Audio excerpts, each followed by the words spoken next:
Bonjour, ici CryptoOli, j'espère que vous allez bien. Aujourd'hui, sans tarder comme d'habitude, on va faire ça vite. Le prix du XRP, 1$. Ça ici, il n'est pas à jour. Il vient d'avoir un bon drop. Je vais vous montrer ça à l'instant. Alors, regardez bien ça, le drop qu'il vient d'avoir. On est passé de comme 1,4$ à 98 centimes. Regardez la chute. C'est plutôt impressionnant. Le XRP, il peut monter vite, mais descendre assez vite. Alors, on ne sait pas qu'est-ce qu'il y a eu, aucune idée. Faut pas s'affoler que ça, là. C'est juste comme 4 centimes, là. Mais, en peu de temps, ça l'a vraiment comme chuté d'une claque. Et on a vu que c'était assez intense pour ici, là, en Corée du Sud. Et il s'est monté les trades à comme 5 millions de trades par minute en quelques minutes. Par la suite, c'est redescendu à 2 millions, là. Mais quand même, bon, paniquez pas parce qu'ici, il y a eu une chute, là. Faut pas s'énerver avec ça. Si vous êtes long terme, là, c'est même pas un truc qui devrait vous intéresser. J'en parle parce que j'ai beaucoup de monde qui font du trading, qui sont des day traders. Et regardez ici, c'est en train de se charger, là, on dirait, là, beaucoup d'argent qui circule. Si on regarde le couloir, là. Alors, tout de KRW, là, la monnaie sud-coréenne, là. Fait que c'est sûr et certain que ceux qui connaissent pas ça puis qui voient ça, ils pensent que c'est la fin du monde, là, qu'il y a eu un crash, là, un mini flash, un flash crash. Oubliez ça, c'est juste 4 centimes qui est descendu d'une claque. Par exemple, on sait pas si ça peut descendre plus, mais ça ici, c'est juste comme fréquent sur XRP. OK? Alors, on va aller voir immédiatement les nouvelles. En quoi que vous savez, je n'ai parlé tantôt dans ma vidéo, en quoi que la SEC veut étendre la découverte dans l'affaire de Ripple. Et oui, la SEC cherche à prolonger de 2 mois la phase de découverte préalable au procès, signalant qu'il n'y a pour l'instant aucune perspective de règlement. Ils lâchent pas le morceau, comme on dit, ils vont faire ça durer le plus longtemps possible, apparemment. La Security and Exchange Commission des États-Unis demande au juge fédéral Analisa Torres une prolongation de la découverte de 60 jours dans l'affaire de Ripple. L'agence a déjà procédé à 2 dépositions d'une journée et à des entretiens avec des témoins. Il prétend avoir besoin de plus de temps pour 8 dépositions restantes, telles que rapportées par U-Today. Il cherche aussi également à obtenir une ordonnance de destitution de 6 autres témoins. De plus, le chien de garde réglementaire a besoin, un chien de garde, on parle de la SEC, là, c'est un peu drôle la traduction, là, a besoin de plus de temps pour obtenir et examiner le document de Ripple avant que les dépositions sous-mentionnées, n'aient lieu. De l'avis de la SEC, accorder la prolongation de 2 mois est le moyen le plus juste et le plus efficace de résoudre des problèmes de découverte restants. Il n'est ni juste ni efficace de priver la SEC de la possibilité de développer pleinement le dossier factuel dans cette affaire, impliquant des années de conduite et des milliards de dollars de vente de XRP, en particulier lorsque la SEC a fait de son mieux pour respecter tous les délais existants. Bon, est-ce qu'ils veulent un mouchoir? Parce que là, on dirait qu'ils sont en train de pleurer puis de demander là, du surtemps, là. En tout cas, bon, vraiment spécial de voir ça qu'ils veulent 2 mois de plus là, quand ils ont eu 2 ans et demi pour monter leur dossier. Là. Jesse Hines, qu'on parle pas tout le temps, là, il n'y a pas juste Jeremy Hogan comme avocat. Lui, il prend juste comme d'autres directions. Là. Il est avocat général de Gala Games, a tweeté que la demande la plus probable signifiait qu'aucun règlement n'était sur la table pour le moment. Pas le genre de demande que fait quelqu'un qui s'installe. Alors, si quelqu'un demande 2 mois de plus pour trouver plus de preuves dans leur découverte, ben c'est pas parce qu'ils se disent qu'ils sont pas prêts de vouloir régler la chose. C'est ça que ça veut dire. Alors, c'est-tu bon, c'est-tu pas bon? Moi, ça me dérange vraiment pas. Ça me fait ni chaud ni froid. Je suis là pour 5 à 10 ans avec XRP, comme je le répète toujours. Je sais qu'il y en a qui sont tannés que je dis 5 à 10 ans, là, mais c'est ma situation à moi. Vous, si c'est 1 an, c'est 1 an. Si c'est d'atteindre 5$, c'est 5$. Si c'est, il y en a qui c'est 50$, c'est 50$. Il y en a qui à 100$, il y en a qui pensent que ça va jamais atteindre 100$ de toute leur vie. Alors, c'est à vous de décider c'est quoi votre profil d'investisseur. Si vous avez fait mon cours d'Udemy gratuit que j'offre, 2 cours de 2 heures pour comment investir dans la crypto-monnaie pour débutants avec une technique de trading, vous allez pouvoir voir que vous allez pouvoir vous trouver comme dans quoi vous vous situez, quel genre de personne que vous êtes, quel genre d'investisseur, quel type de personne que vous êtes. Parce qu'il faut se connaître avant d'investir dans quelque chose. Vous n'êtes pas prêt à attendre que le procès passe et que par la suite, le prix augmente. C'est à vous. Il y en a qui me disent encore que le prix augmente jamais plus que 10€. Là. Sérieusement, il faut faire ses devoirs. Ils sont partout dans le monde et s'implanter les rails partout. Et ils ont fêté leur 9e anniversaire hier. Et Ripple, c'est là pour rester. Inquiétez-vous pas. Même si derrière ça, XRP marche seul sans Ripple. Pas besoin d'avoir Ripple là, pour faire fonctionner le XRP. OK?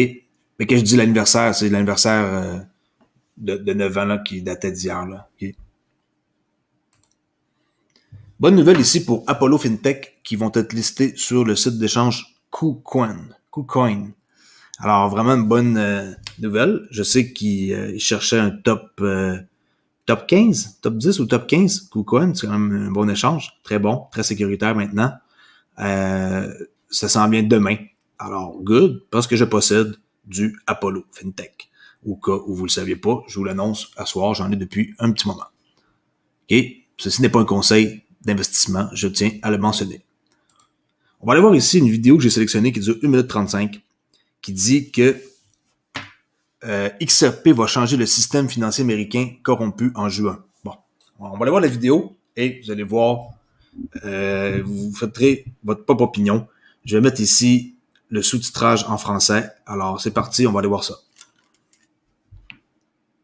I've put a little bit of modest money away so I can hand something down to my family when I pass on, largely because I've never spent more money than I've earned, and I've been prudent, and I've worked moderately hard. Now, it always seems to me as a complete surprise to politicians how countries get in debt. Let me explain, because I don't think you really understand it. It's because politicians consistently spend more money than they raise in taxation, more money than they can possibly raise in taxation, most of which, in point of fact, they actually waste. The reason we're talking about countries which are broke, and they are broke, is because their ridiculous, ineffective, ignorant politicians consistently spend more money than they can raise. And then they borrow. And they borrow. And worse, they then print money because politicians and their central banks have a machine which prints money. You do that as a private citizen and it's a criminal offence. You would go to prison for doing that, and politicians and their central banks do it all the time.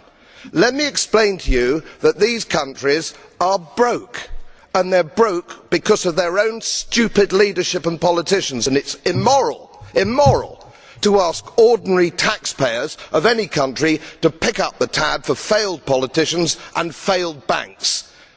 They are defaulted, they're broke. For God's sake, let's all of us admit it. I've put a little bit of modest money away. Il est en forme, le monsieur, hein? Alors bon, je sais que le titre de la vidéo ici dit que XRP va changer le système financier américain corrompu en juin, là. Bon, ça c'est la personne qui fait la vidéo ici, la nouvelle XRP aujourd'hui, là. XRP News Today, qui dit ça. C'est pas le gars qui dit ça, mais juste pour vous montrer comment est-ce que les Américains et les politiciens s'est corrompus puis qu'ils impriment d'argent comme qu'ils veulent, là. Si un simple citoyen ferait ça, il irait en prison, là. Alors, ouais, effectivement, c'est intéressant de voir ça. J'avais déjà vu cette vidéo-là, je crois que c'était juste repris et remis ici, là, en date du 30 mai, là. Mais j'ai déjà vu cette vidéo-là il y a quelques temps. OK? Alors, on passe à la prochaine nouvelle. Ici, ça, c'est monsieur Michael HSU, là, je sais pas comment le prononcer, le nouveau contrôleur de la monnaie numérique qui a remplacé Brian Brooks, qui sont en train de réexaminer toutes les directives relatives aux actifs numériques publiées sous la gestion de l'ancien contrôleur américain Brian Brooks. Alors, ils sont en train de regarder un peu qu'est-ce que Brian Brooks a fait et de repasser à travers ses jobs, comme on peut dire, comme un peu quelqu'un qui check qu'est-ce qu'on a fait, là, une vérification. Alors, pourquoi, je sais pas. Je sais pas si c'est qui lui dit de faire ça et pour quelle raison. Est-ce que Brian Brooks aurait fait des trucs de pas corrects? On ne sait pas. Alors, dis-moi qu'est-ce que vous en pensez que le bureau du contrôleur de la monnaie réexamine autour de tout ce qui s'est passé avec l'ancien de la OCC, là, Brian Brooks. Je sais pas. Moi, je trouve ça un peu spécial que quelqu'un repasse comme ça sur les dossiers de quelqu'un peu longtemps après qu'il s'en aille, là. En passant, Brian Brooks est rendu pour Binance US. Beaucoup plus à sa place, je trouve, là. Mais bon, il vient de Coinbase. Il était très, très bon pour l'OCC, mais il était juste intérim. Il a quitté, ils l'ont remplacé. Il était sous l'ancienne direction. Alors, je trouve que pour Binance US, il va apporter plus à la crypto. C'est beaucoup plus dur de faire changer ici les lois là, à l'OCC. OK. Un directeur principal de la stratégie de marque et de conception des médias disponible en Californie à San Francisco. S'il y en a qui veulent voir la job, je vais la lister dans la description. Il demande quand même pas mal d'expérience, comme vous pouvez voir. 15 années d'expérience en stratégie de marque.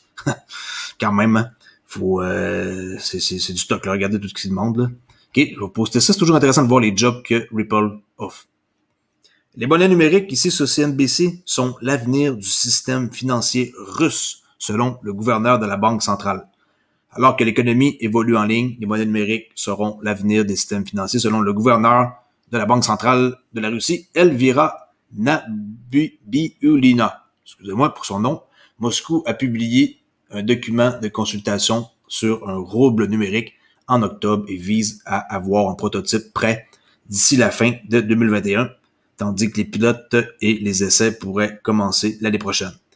Nabiullina a également discuté du risque persistant des sanctions américaines de la façon dont les politiques sont conçues pour gérer ce risque. Alors, on voit ici, c'est cette femme-là.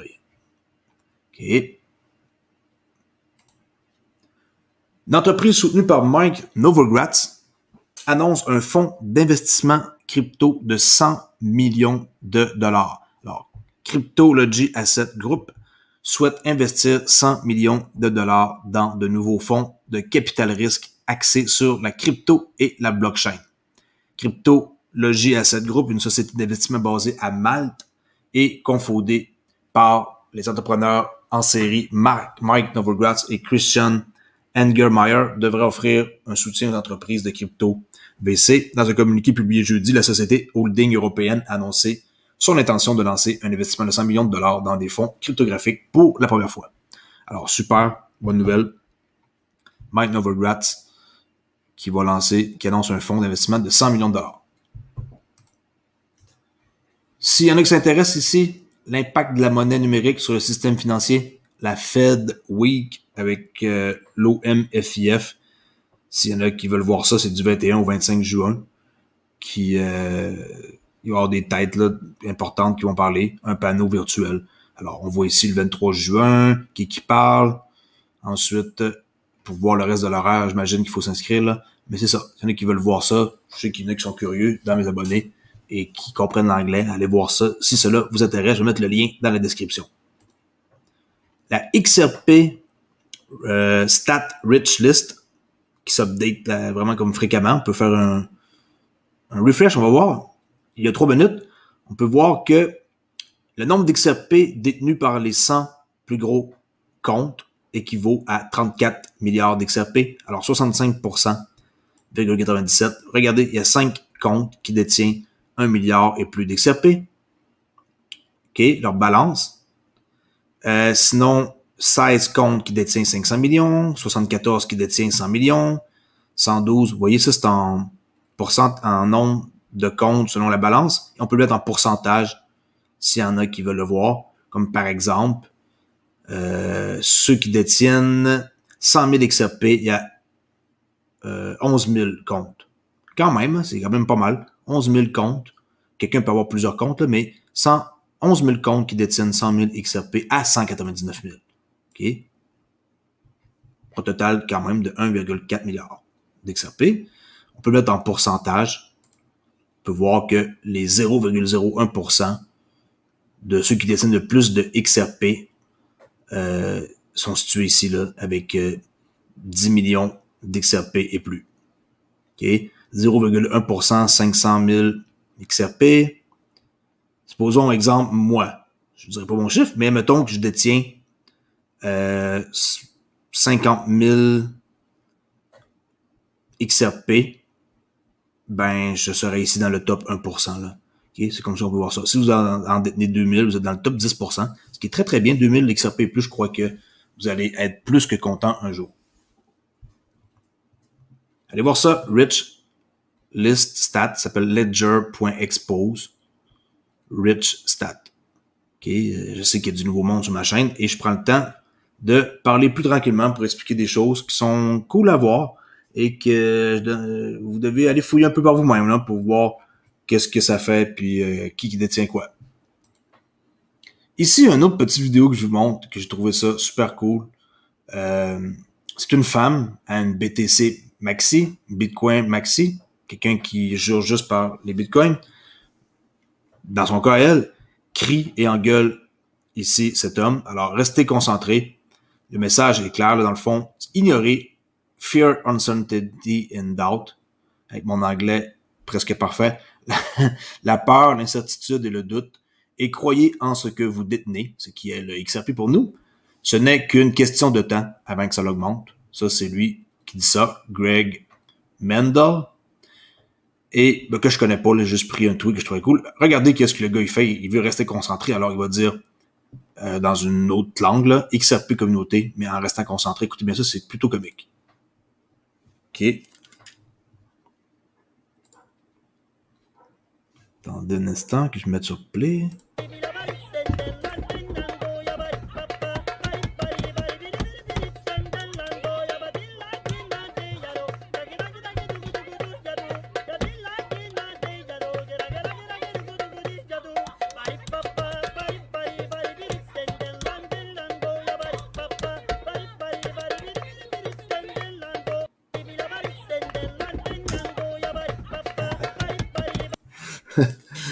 Quand même, c'est plutôt comique. Avouez que si vous êtes de mauvaise humeur, regardez ça, ça fait rire.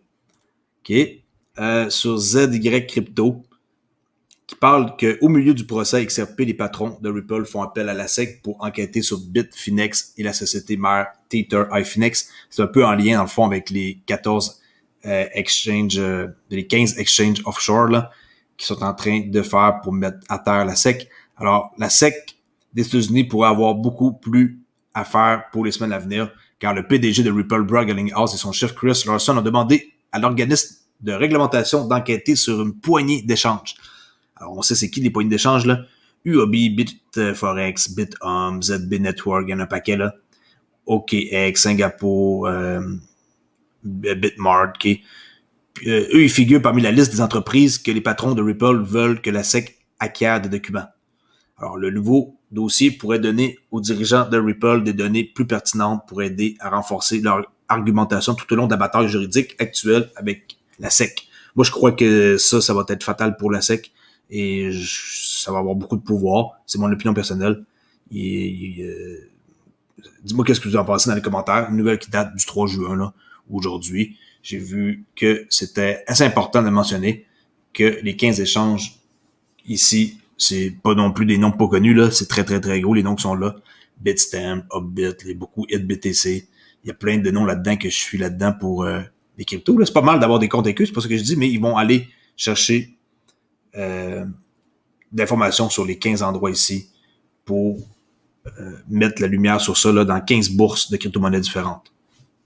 Ce qui pourrait faire en sorte que Brad Garlinghouse et Chris Larson se sortiraient comme blanchis de cette histoire-là, là, en gros, parce qu'ils disent que s'ils prouvent ça, que les jetons ne seront pas qui n'auraient pas été déchargés sur les Américains. Et si c'est à l'extérieur des États-Unis, ça ne compte pas. Alors, ils sauvent un peu de... ils gagnent leur cause. Par la suite, ils vont avoir juste à décider si le 1,2 milliard de jetons non autorisés, là, qui n'a pas été enregistré plutôt de la part de la SEC, selon eux, il va rester comme un truc sur 3 à régler. Chris Larson et Brad Garlinghouse s'en sortiraient. Et par la suite, il resterait un truc à régler. Alors, cool. Moi, j'ai hâte de voir par rapport à ça. Là, tenez ça en tête. La SEC va enquêter sur 15 échanges dans les semaines à venir. C'est tout pour aujourd'hui. Alors, si vous ne connaissez pas Crypto Ali, le seul YouTuber à faire des vidéos quotidiennes sur une base très, très, très fréquente, là, je pourrais dire, depuis ça va faire 1 an que je fais ça. Ma chaîne YouTube, bientôt. Alors, oui, 1 an déjà à faire ça, tous les jours des vidéos.